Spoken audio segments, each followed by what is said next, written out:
Next question क्या है? If ₹10,000, question number 5 है, if ₹10,000 is deposited with simple interest eight 10% per annum, the monthly interest obtained is.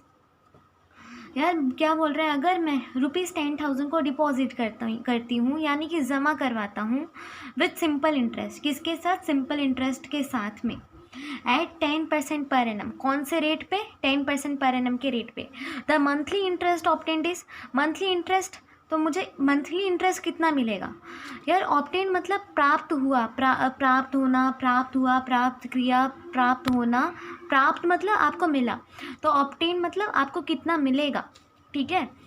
Monthly interest मतलब मासिक ब्याज, interest को हम लोग हिंदी में ब्याज बोलते हैं, बताया था ना।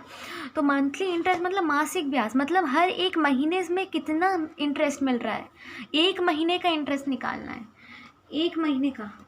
यहाँ पे हमें क्या, मंथली इंटरेस्ट मतलब कभी भी मंथली इंटरेस्ट फाइंड करने के लिए बोला हो ना, मंथली इंटरेस्ट कभी भी क्वेश्चन में बोला find the monthly interest, then you have to find the interest for, then you have to find the interest for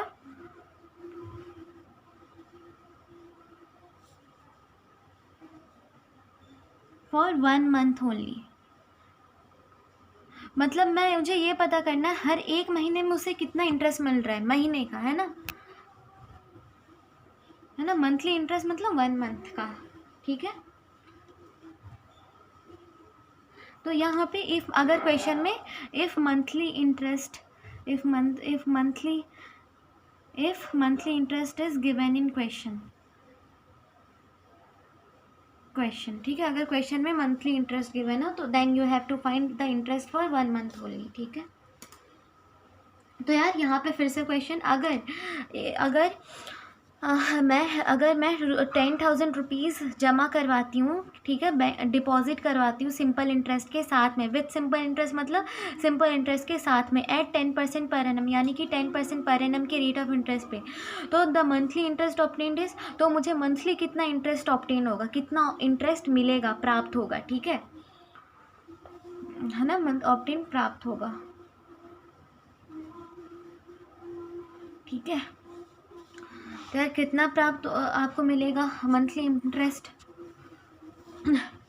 सबसे पहले गिवन लिख लो, गिवन है आपका गिवन क्या क्या है? प्रिंसिपल है आपका 10,000 प्रिंसिपल कैसे समझे ना, क्योंकि यहाँ पे डिपॉजिटेड लिखा हुआ है, विद सिंपल इंटरेस्ट भी लिखा है, दो हिंट मिल गए।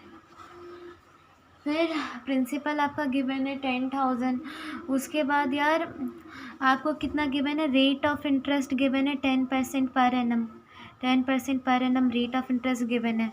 उसके बाद क्या गिवन है आपको time period, number of years given है, कितने गिवन है, कितने साल का है यार? 1 मंथ का, है ना। मंथली इंटरेस्ट मतलब 1 मंथ के लिए इंटरेस्ट, तो आप कैसे लिखोगे क्वेश्चन में?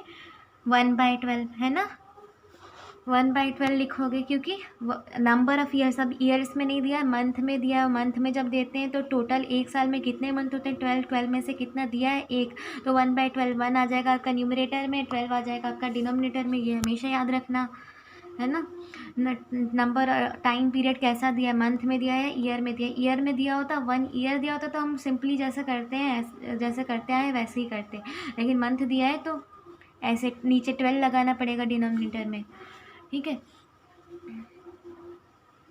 तो यार, और लेकिन 1 मंथ की जगह 1 डे दिया रहता तो, 1 डे दिया रहता तो क्या करते हैं आप? डिनोमिनेटर में डे लगाते, मतलब एक साल में कितने दिन आते हैं? 365 डेज आते हैं ना 1 ईयर में। 1 ईयर में कितने डेज आते हैं? 365 डेज। तो आप कैसे लिखते हैं इसको? क्वेश्चन में 1/365, डिनोमिनेटर में 365 लिखते हैं, ऊपर 1, क्योंकि यहाँ पे डेज दिया अगर होता तो, लेकिन यहाँ पे मंथ दिया है तो आप मंथ ही लिखोगे, मंथ का। तो 1 ईयर में कितने मंथ्स? 12 मंथ्स। अब यार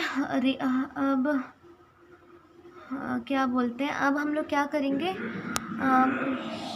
अब हम लोग को निकालना क्या है? सिंपल इंटरेस्ट निकालना है 1 मंथ के लिए, तो simple interest equal to P into R into N/100।